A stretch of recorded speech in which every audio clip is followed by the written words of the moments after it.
사람들의 질문이라 하는 제목으로 이번 주에 말씀을 보도록 하겠습니다.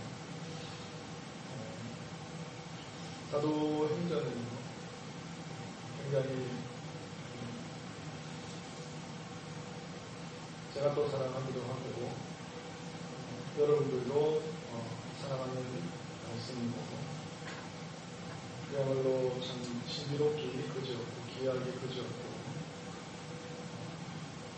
하나님의 그 능력과 권세와 권능이 참 이루 헤아릴 수 없을 만큼 무궁하게 등장하는 그런 성경의 말씀이 되겠습니다.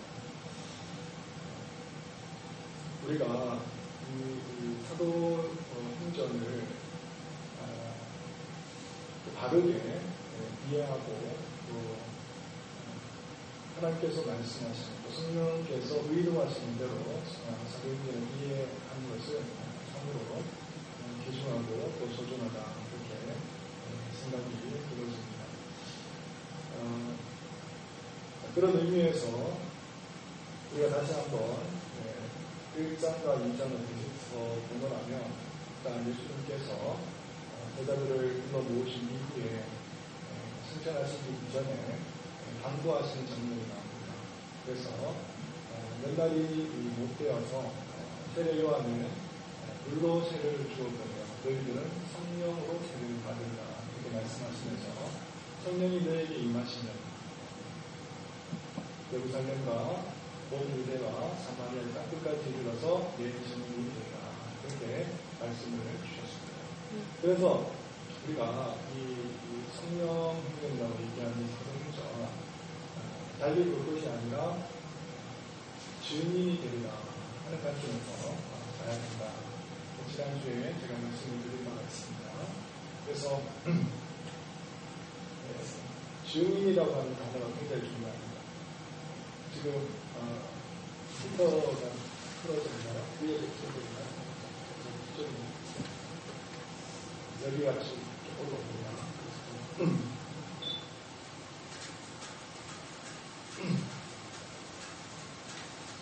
크게 춥지 않으시면 일단 꺼놓고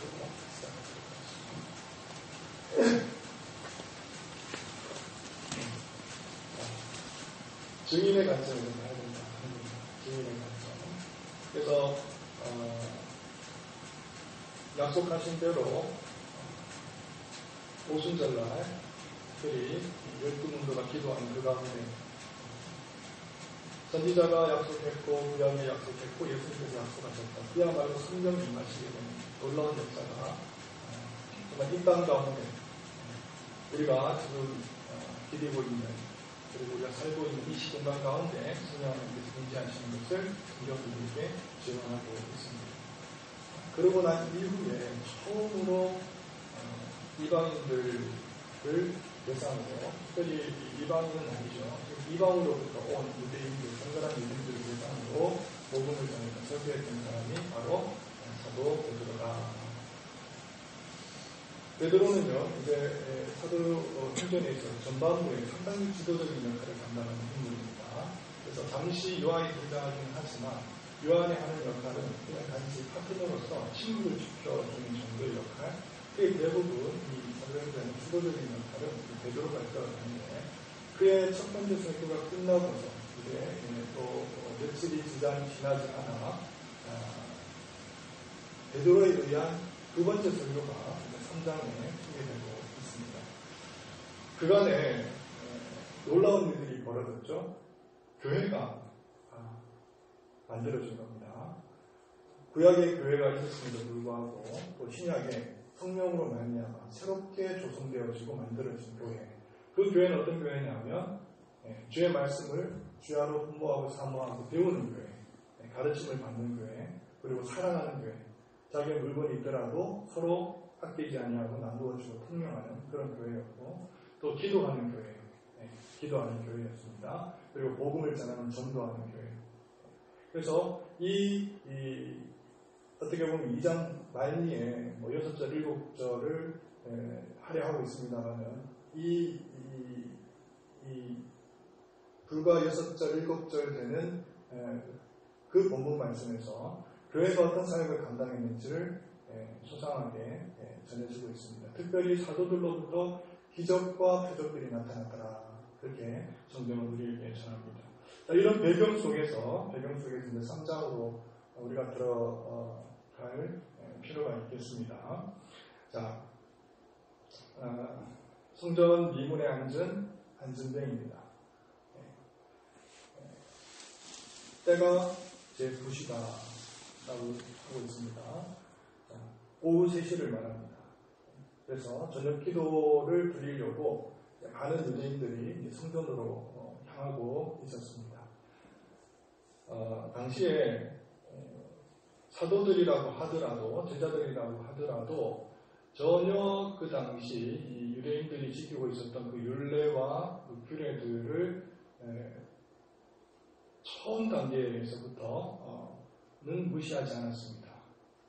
그래서 그들이 정결의식을 지킨다든지 아니면 성전에 올라가서 제사를 드린다든지 아니면 때가 되어서 찬미와 또 기도를 드린다든지 하는 것들에 대해서는 철저하게 율례를 따랐던 것을 우리가 성경을 통해서 우리는 보고 있습니다. 자, 그래서 지금 이제 성전으로 올라갑니다. 성전으로 올라가는데 민문이라고 하는 곳에 누가 앉아 있느냐니까 걸음을 걸을 수 없는 장애를 갖고 있는 안진뱅이가 그 가운데 이제 앉아서 구걸을 하더라는 겁니다. 자, 그런데 그 길을 지나가다가 베드로와 요한이 스쳐 지나갈 수도 있었습니다만은 이 안진뱅이가 시선에 들어온 겁니다. 시선에 들어왔습니다. 자, 그 시선에 들어온 안진뱅이를 향해서 정말 어여삐 마음, 여기는 마음으로, 연민의 마음으로 다가가죠. 그러면서 한다는 얘기가 나에게는 내가 지금 구하는 그런 류의 은과 금은 없거니와 무엇으로 나사렛 예수의 이름으로 일어나 걸으라. 이때에 놀라운 일이 벌어지는데 발목에 힘이 들어가기 시작합니다. 그러면서 평생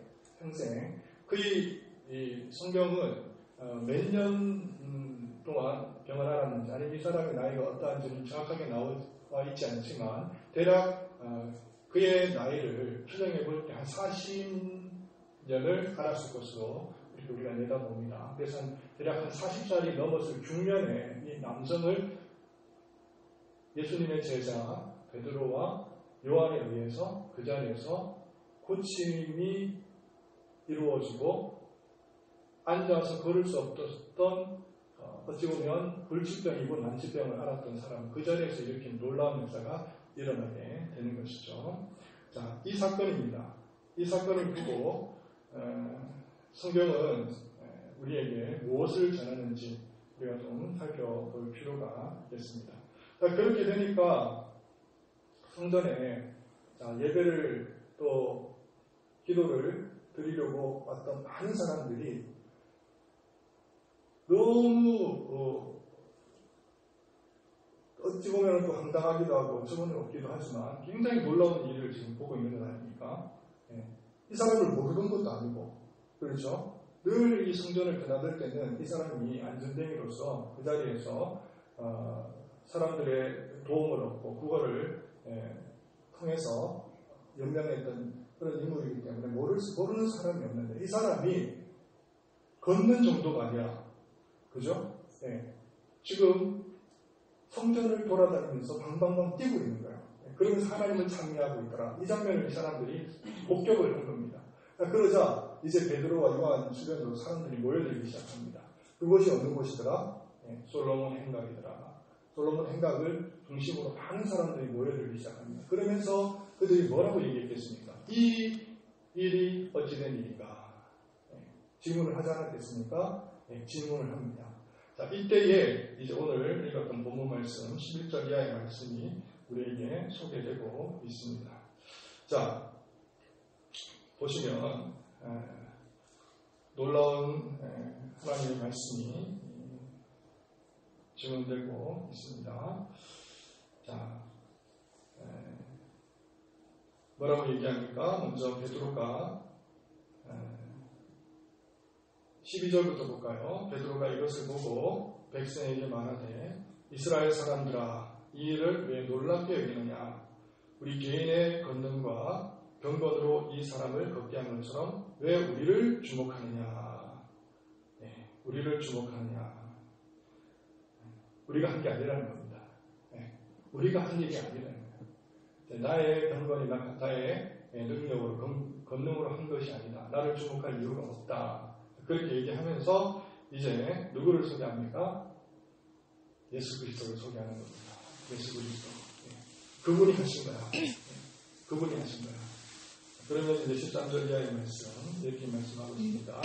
아브라함과 이삭과 야곱의 하나님, 곧 우리 조상의 하나님이 그의 종 예수를 영화롭게 하셨느니라. 이 말씀은 또 무슨 말씀입니까? 예수님을 소개하기는 하는데 갑자기 뜬금없이 아브라함과 이삭과 야곱의 하나님, 곧 우리 조상의 하나님이 그의 종 예수를 영화롭게 하셨느니라. 이 말씀은 의미를 담고 있는 말씀입니다. 그래서 마치 이 사인과도 같은 것이죠. 그래서 이 말씀을 아는 사람들은 안다는 겁니다. 그래서 이 말씀부터 지금 언급을 하고 있는데 예수님께서 요한복음 7장에 이런 말씀을 하십니다. 명절 끝날, 초막절이 되겠습니다. 명절 끝날, 곧 큰 날에 예수께서 서서 외쳐 이르시되, 요한복음 7장의 말씀입니다. 누구든지 목마르거든 내게로 와서 마시라. 나를 믿는 자는 성경에 이름과 같이 그 배에서 생수의 강이 흘러나오리라 하시니. 이 말씀을 주십니다. 자, 그러면서 이제 요한 사도가 이 말씀에 주석을 달기 시작하는데 이렇게 얘기합니다. 이는 그를 믿는 자들이 받을 성령을 가르쳐 하신 말씀이라. 배에서 생수의 강이 흘러넘치게 되는데 이 생수의 강이라고 하는 것은 다름이 아니라 성령이다. 이렇게 말씀을 하고 있고요. 거기다가 또 생소한 첨언을 합니다. 그러면서 하는 얘기가 이렇게 되어 있습니다. 예수께서 아직 영광을 받지 않으셨으므로 성령이 아직 그들에게 계시지 아니하니라. 이 말씀을 합니다. 그러니까 한마디로 성령을 받는 것과 사도들이나 성도들이 성령을 받는 것과 예수님께서 영광을 받으시는 것은 밀접한 관계를 가지고 있다는 것이죠. 서로 연결되어 있다는 겁니다. 서로 연결되어 있습니다. 자, 그러면 그 영광이 무엇이냐? 그 영광이 무엇이냐에 대해서 지금 베드로가 지금 11절, 13절 이하의 본문 말씀에서 소개하고 있습니다. 무엇이 영광인가? 그러면 어떻게 예수 그리스도께 영광을 받으시는가? 그 말씀입니다. 13절 중반절, 너희가 그를 넘겨주고 빌라도가 놓아주기로 결의한 것을 너희가 그 앞에서 거부하였으니. 거부했죠. 놓아주기로 했습니다. 빌라도는 처음에는. 그러나 거부하고 예수를 십자가에 못 박았어서. 그럼 누구를 놓아주기를 원하느냐? 누구를 놓아주기를 원합니까? 바라바라 놓아주기를 원한다. 이렇게 얘기했습니다. 자, 그러면서 이제 14절 말씀, 너희가 거룩하고 의로운 일을 거부하고 도리어 살인한 사람을 놓아주기로 구하여 생명의 주를 죽였도다. 그러나 하나님이 죽은 자 가운데서 그를 살리셨으니. 이렇게 되어 있습니다. 그렇죠? 그를 살리셨으니 살아나셨습니다. 죽었음에도 불구하고 죽음과 사망의 모든 권세를 깨뜨리시고 살아나셨습니다. 살아나신 것뿐만 아니라 그분은 40일 동안 이 땅 가운데 하나님 나라를 전하시다가 하늘나라로 올리우심을 받으셨습니다. 이것이 영광이라는 겁니다. 예수 그리스도의 영광. 그럼 예수 그리스도의 영광을 받으시면 어떤 일들이 벌어지느냐면요. 예수 그리스도께서 승천하셨다고 하는 것, 그것이 곧 영광인데 예수님이 영광을 받으시게 되면은 하나님으로부터 인정을 받습니다. 도장을 딱 받게 됩니다.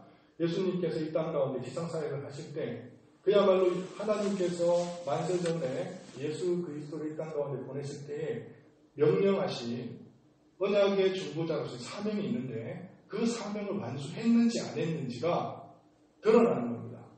그런데 예수님께서 승천을 하심으로 말미암아 하늘나라에 이 땅에서 지어진 성전이 아니라 영원한 하나님 나라의 성전으로 들어가심으로 말미암아 언약의 중보자로서 사명을 감당했다고 하는 것이 하나님으로부터 인정을 받는 겁니다.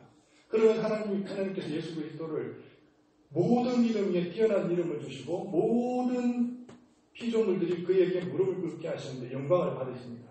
그러면 영광을 받으신 예수님께서 어떻게 하시느냐면 하나님으로부터 성령을 받으셔가지고 이 땅 가운데 한량없이 물붓듯이 성령을 부어주실 수가 있는 겁니다.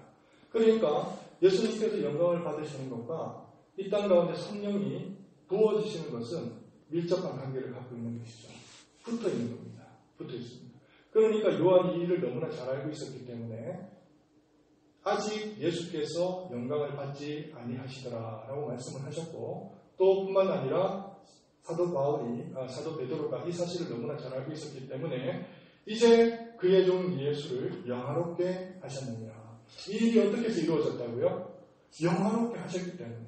이 말은 달리 돌려서 말하면 성령 하나님께서 이 땅 가운데 물붓듯이 한량없이 부어주셨기 때문에 이 일이 가능했다고 베드로는 고백하고 있는 겁니다.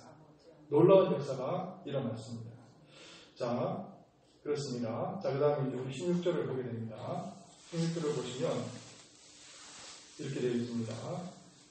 자, 그 이름을 믿음으로 그 이름이 너희가 보고 아는 이 사람을 성하게 하셨나니 예수로 말미암아 난 믿음이 너희 모든 사람 앞에서 이같이 완전히 낫게 하였느니라.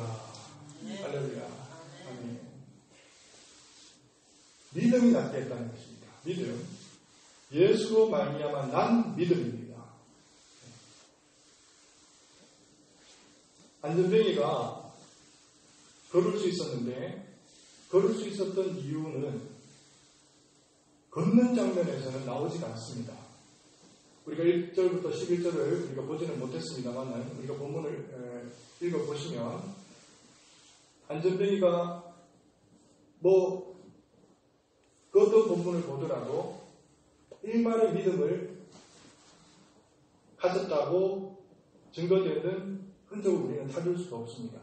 그러나 16절을 통해서 베드로는 증언하는데 그때에 안전뱅이는 예수를 믿었다는 겁니다. 예수를 믿었습니다. 역사는요, 믿음을 통해서 일어납니다. 믿음을 통해서 일어납니다. 이 믿음이라고 하는 것은 무엇을 가지고 또 무슨 의미를 가지느냐면요. 자, 사도 베드로와 요한은 누구의 이름으로 일어나 걸으라 말씀했습니까? 나사렛 예수 그리스도의 이름으로 일어나 걸으라. 그럼 지금 사도들은 누구를 요청했습니까? 예수님을 요청했습니다. 그렇죠? 예수님을 요청했습니다. 그런데 이 땅 가운데 예수님은 영으로 나타나십니다. 성령으로 나타나십니다. 성령을 요청한 겁니다. 그러면 성령을 요청했는데 이 성령을 요청한 것으로 역사가 나타나는 것이 아니라 반대 방향에서 수혜자들, 그죠? 그 은혜를 입을 만한 사람들에게는 어떤 조건이 따라야 되느냐면 믿음이 받쳐져야 되는 겁니다. 믿음이 받쳐지지 않으면 아무리 사도가 예수님을 부르고 호출하고 성령을 부른다고 해도 역사는 일어나지 않아요. 그런데 정작 은혜를 받고 놀라운 기적을 경험해야 될 안전뱅이 쪽에서 믿음으로 받은 겁니다. 믿음으로 수용한 겁니다. 이렇게 되니까 정말 스파크가 일어나듯이 하늘에 번개가 정말 우렁차게 치는 것처럼 놀라운 믿음의 역사가 스파크가 일어나기 시작하는데 그곳에서 하나님의 성령의 역사가 강력하게 이루어졌더라 하는 것입니다. 이것이 믿음입니다. 이것이 믿음입니다. 그러니까 이 모든 사역 가운데는 누가 계십니까? 성령 하나님이 계십니다. 우리 이소연 권사님 말씀 잘하셨는데 예수님입니다. 그래서 여러분 우리가 이 사도행전을 보실 때 여러분 무엇을 보셔야 되느냐면 그야말로 표피적으로 볼 때는 누구의 행전입니까? 누구의 사역으로 보입니까? 우리 제가 뭘 얘기하는지 분명히 알고 계십니다. 표피적으로 볼 때는 사도의 역사예요. 사도의 역사. 그렇죠? 예, 표면적으로는 다 사도들이 역사하는 것처럼 보입니다. 그럼 조금 들어가서 하나의 거풀을 한번 벗겨보겠습니다. 누가 나타나고 계십니까? 성령님이 나타나시죠. 그래서 사도행전의 닉네임이 뭐냐면 성전행전, 성전입니다. 성령행전입니다. 성령행전, 죄송합니다. 성령행전이에요. 그런데 거기에다가 거풀을 하나 더 덧대보겠습니다. 심층으로 들어가겠습니다. 이 사도행전은 누구의 행전입니까? 예수의 행전입니다. 예수의 행전입니다. 그래서 여러분, 미문에 앉아있는 안전뱅이를 향해서 베드로와 요한이 했던 행동들, 말투들, 그의 심정들, 언어들 똑같습니다.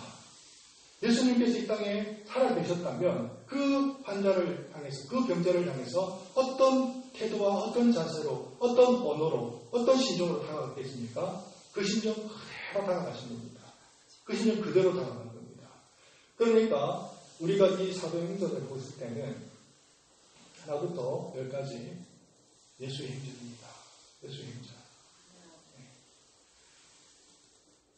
우리가 예수 그리스도를 알고 또 그분을 믿고 또 그분 가운데서 영원한 생명을 얻은 우리의 종교 기독교입니다.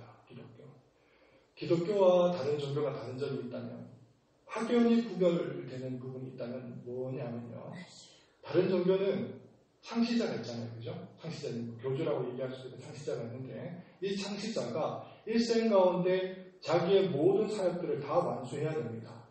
완수를 하게 되면 제자들이 그 완수한, 어떻게 보면 하나의 그 어떤 사역들을 기반으로 바탕으로 해서 경전을 만들어내는 겁니다. 유교가 그렇고 또 불교도 그렇고 그런 식입니다. 그런 식으로 경전을 만들어내는데 기독교는 아닙니다. 기독교는 아니에요. 예수님께서 뭐라고 얘기하시냐면, 내가 떠나는 것이 너희들에게 유익이다. 너희들은 나보다 더 큰 일을 행하리라 말씀하시면서 예수님께서 하셨던 사역은 하나의 일부분이라는 겁니다. 구원을 이루는 데 있어서는 완성이지만 예수 그리스도께서 구원을 이루는 모든 하나님 나라의 전체 과정에 있어서는 예수님께서는 일부분만 감당한 거예요. 그런데 그 나머지 사역들은 누가 감당하느냐? 최초에는 사도들이 감당을 했고요. 그 이후에는 사도들의 바톤을 이어받은 교회들이 이 일을 감당하는 겁니다. 우리가 지금 뭐 하고 있습니까? 사도행전을 지금 써내려가고 있는 겁니다. 우리 신령 가운데 성령께서 역사하시고 성령을 보내시는 그리스도에 의해서 하늘나라의 우편에 앉아 계신 우리 자정하신 예수 그리스도를 통해서 이 땅 가운데 여전히 복음은, 하나님 나라는 확장되어 가고 있는 일에 있어서 우리를 하나님께서 도구로 사용하고 계시는 것입니다. 이것이 사도행전의 핵심입니다. 핵심. 우리가 사도행전을 볼 때 무엇으로 봐야 되느냐? 이 관점, 이 메시지를 가지고 우리는 보는 겁니다. 그렇게 되어졌을 때 어떤 일들이 벌어집니까? 오늘 제목으로 잡았던 것처럼 우리는 어떻게 하나님 앞에 고백할 수 있느냐? 15절 말씀, 우리가 이 일의 증인이라. 이 일의 증인이라. 지난주에 제목을 보면요, 한자 다릅니다. 한자. 제가 지난주에는 2장 32절을 제목으로 달았는데, 우리가 다 이 일의 증인이로다. 오늘은 우리가 이 일의 증인이라. 왜 다라는 단어를 썼습니까? 2장에서는 예수님의 제자들이 지금 다 모여있었기 때문에 우리가 다 이 일의 증인이라. 근데 지금 3장에 와서는 2명밖에 없잖아요. 그러니까 다라는 단어를 쓸 필요가 없는데 동일한 메시지를 전하고 있습니다. 우리가 이 일의 증인이다. 자, 이게 중요합니다. 자, 성령께서 하시는 사역이 뭔가? 그러면 성령께서 하시는 사역이 뭔가? 이 땅 가운데 거하셨던 성령, 예수님이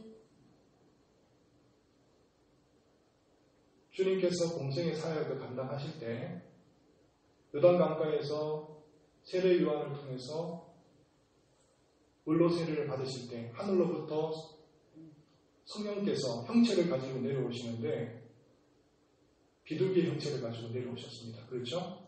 그래서 예수님께 임하셨던 그 성령께서 예수 그리스도의 모든 사역과 기적과 이사와 생애 가운데 함께 하셨던 그 성령께서 이제 예수님께서 영광을 얻으심으로 말미암아 바톤 터치를 하시는데 교회 가운데 성령이 임하십니다. 그럼 성령께서 하시는 일은 뭐냐? 다름이 아니라 증거하는 사역입니다. 증거하는 사역. 증거하는 사역이에요. 누가 무엇이라고 증거하는 겁니까? 예수 그리스도가 하나님이라고 하는 것을 증거하는 사역입니다.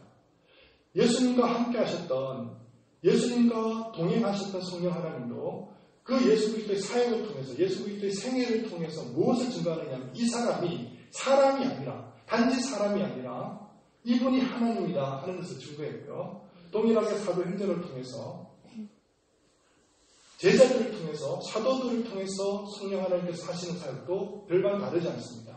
동일한데 그 사역은 뭐냐면 불과 수개월 전에 북문밖, 예루살렘 북문밖에서 십자가에 달려 돌아가셨던 그 예수 그리스도가 살아나셨는데, 살아나신 그 예수 그리스도 누구냐면 이 우주 만물을 창조하시고 지금도 다스리시는 하나님이라고 하는 것을 성령께서 증거하시는 겁니다. 증거하시는 거예요. 그러면 너희들이 불과 몇 달이 못 되어서 성령이 임하리라 이렇게 말씀을 주셨습니다. 그 약속을 받았습니다. 성령을 받았습니다. 성령을 받은 사도들이라면, 성령을 받은 성도들이라면 무슨 사역을 감당해야 됩니까? 성령께서 하시는 사역을 감당해야 됩니다. 그래서 우리가 증인인 거예요. 우리가 증인. 증인이라고 할 때 헬라어 원문은 마르투스라는 단어를 씁니다. 마르투스. 마르투스는 뭐냐면 순교자, 목숨을 걸고서라도 이 사실을 하나 거짓됨 없이 증거하는 사람, 이런 뜻을 가집니다. 마르투스. 그래서 증인이라고 하는 것은 그렇게 중요합니다. 제가 우리 이제 법정에 있을 때 증인들이 이제 선서를 합니다.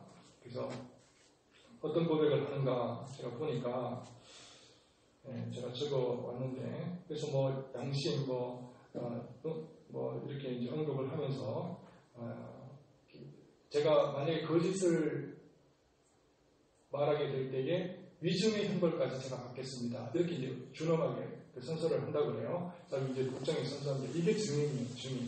네.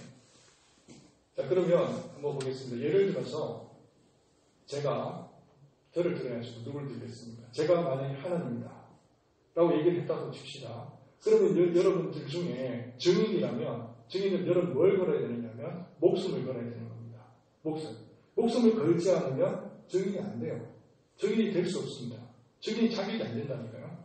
네. 만약에 뒤편에 계신 만약에 우리 우주자 전도사님이 예수님이다, 하나님이다 얘기했을 때 여러분들께서 이걸 믿는다 그러면 목숨을 걸어야 돼요. 목숨. 이게 증인입니다. 목숨을 걸지 않는다면 나는 그 사람을 믿지 않는다, 이런 얘기입니다. 그렇지 않겠습니까? 당연한 겁니다. 그러면 우리가 예수 그리스도의 증인이라고 할 때는 무엇을 걸어야 되느냐면, 무엇을 근거로, 내가 증인이라고 하는 분명한 어떤 근거가 보장이 있어야 될 거 아닙니까? 그럼 내가 뭘 근거로, 내가 무엇을 보장으로 내가 증인이라고 얘기할 수 있느냐? 나에게는 아무것도 없지 않습니까? 무슨 내 재산을 걸어가지고, 내 건강을 걸어가지고 그것이 무슨 내가 증인이라고 하는 무슨 뭐 확실한 증거가 됩니까? 아닌 거죠. 내 생명을 걸어야 되는 겁니다. 내 생명을 걸어야 되는 겁니다. 내 목숨을 걸어야 됩니다. 여기에 놀라운 역사가 일어났던 것입니다. 사도행전의 역사가 정말 불꽃 같은 역사들이, 이를 헤아릴 수 없는, 우리가 상상을 초월하는 역사들이 일어나는 겁니다. 이제 불과 몇 장이 지나지 않아서 예수님을 사랑하는 제자 가운데 야고보가 참수형을 당합니다. 뿐만 아니라 예수님의 육신의 형제였던 야고보서를 썼던 분입니다. 그 다음에 예루살렘이 공회로 모였을 때 의장 역할을 했던 사람이 예수님의 친동생 야고보 아닙니까? 그 야고보도 불과 몇 년이 지나지 않아서 순교를 당합니다. 예수님의 제자는 다 순교당했습니다.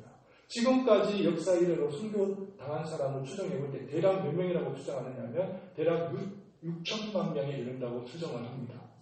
6천만 명입니다. 왜 그들이 생명을 걸었는가? 확실하다는 겁니다. 확실하다는 겁니다. 이거는 내 생명을 걸어서라도, 목숨을 걸어서도 이거는 부정할 수 없는 일이라는 겁니다. 우리가 믿는 예수 그리스도는 이런 분이십니다.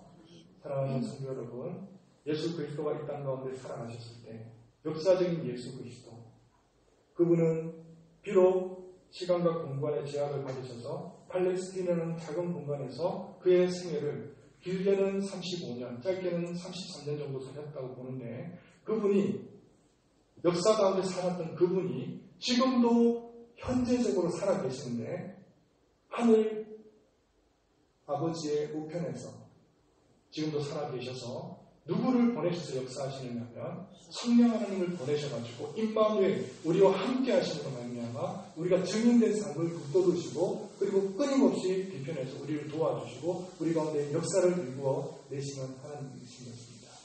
우리가 믿는 예수 그리스도는 이런 분이십니다. 이 분을 온전히 의지하시고 우리가 참된 믿음 안에서 그분만을 기뻐하면서 사모하면서 영원한 천국을 소망하면서 가질 수 있는 저와 여러분 되시기를 바랍니다. 기도하겠습니다. 사랑과 은혜가 풍성하신 하나님 아버지, 오늘의 말씀 속에서 예수 그리스도가 어떤 분이신지를 우리에게 보여주시고 뿐만 아니라 증인된 삶이 무엇인지를 우리에게 허락하여 주신 것을 감사합니다. 하나님 아버지 사도행전, 본 예수의 행전이고 또 이 땅 가운데 한량없이 성령을 보내시려는 역사하시는 예수 그리스도를 바라볼 수 있는 귀한 하나님의 말씀을 우리가 보았습니다. 하나님은 끊임없이 우리 이 땅 살아가는 동안에도 끝까지 정말 주님 오시는 그날까지 주님의 삶 잘 감당할 수 있다가 주님 오시는 그날에 착하고 충성된 종이라 칭찬받을 수 있는 모든 사랑하는 성도님 되게 하여 주시옵소서. 감사드리며 우리 주 예수 그리스도의 이름으로 기도를 드립니다. 아멘.